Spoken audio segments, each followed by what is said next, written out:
Hello, and welcome to another episode of the Organic Adventure Show. I am your host, Cy, and today we're going to be talking about raw food or cooked food. So, one of the questions that a lot of people ask when they're going into the refinement of their health is, what is better, a raw food diet or a cooked food diet? And to answer that question, we have to go into a little details about raw food. First being that there are many understandings of what the raw food diet is. For example, there's a raw food diet that is based on eating 80% of your calories from carbohydrates, which means that you'd be eating mostly from fruit. Now, there's also the raw food diet coming from David Wolfe that recommends eating 33% from fats, 33% from carbohydrates, and 33% from protein foods. It's something like that. If I don't have it exactly right, correct me, somebody. But it's a food triangle that represents getting your sugars, fats, and proteins from different sources. Might even be greens, fats, and sugars. One way or another, that's another approach. Another approach is to eat only fruit. Another approach is to eat almost exclusively vegetables and nuts and seeds and fermented foods without having any sugars at all, period. So, how do you break this down to what's really healthy? And how does that diet work in how does that diet work compared to just eating a cooked food diet, healthy cooked food diet? Okay, so according to a couple of people, Frederick Patenaude, he says that enzymes are in raw food, but they are not necessarily working to help digest the food. And there is evidence to show that this is true. Donna Gates, author of the Body Ecology Diet, also claims the same thing about enzymes in raw food, that they are not for helping your body to aid in processing the food. So we don't eat raw food just because of enzymes. So what about cooked food? Okay, let's go into some foods that maybe are better to be cooked than raw. Let's go into legumes or beans, for example.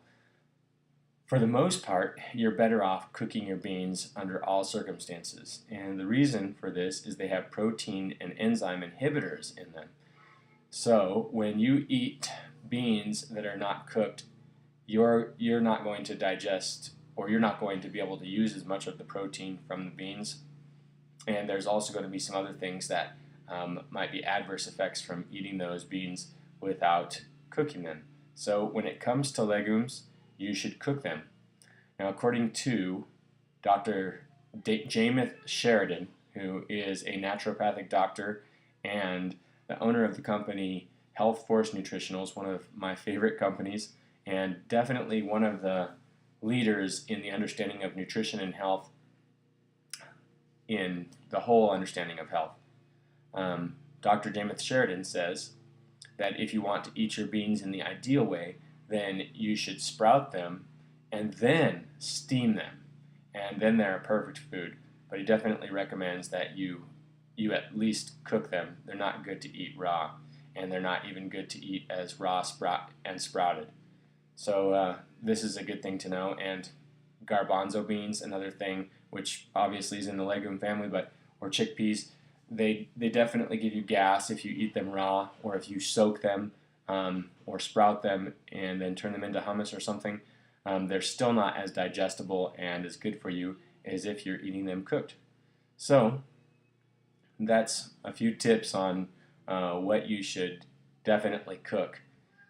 And all other things considered, raw food versus cooked food, different diets are going to work different or going to be better for different people according to what other habits you have. For example, a high fruit diet might work good for somebody who is a really active person, somebody who really is using a lot of energy. And I think that fruits are definitely one of the best things and one of my favorite things for just adding some good sugar and some necessary minerals, and some of the best water that you can possibly get on the planet back into your body, not to mention other things too. So not to mention that water is charged with ionic vitamins and minerals, ionic minerals specifically, and your body is able to use those kinds of minerals the very best. And fruits have sugars in combination with the other materials that are in fruits have a totally different effect on you than just raw sugar or straight sugar. So that's one thing to consider.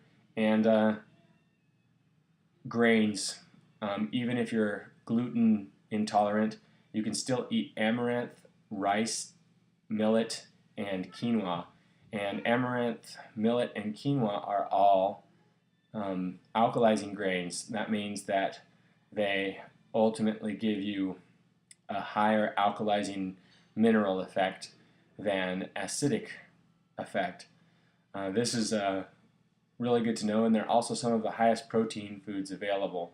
Quinoa, compared to any other protein source, is very abundant and up there at the top with other different qualities of proteins. And not only that, quinoa has a complete protein, and I believe that amaranth and millet do too, but definitely quinoa. So that's a little bit about cooked food versus raw food, and we'll continue this subject on another day. But for now, let every day be an adventure in health, and thank you for listening.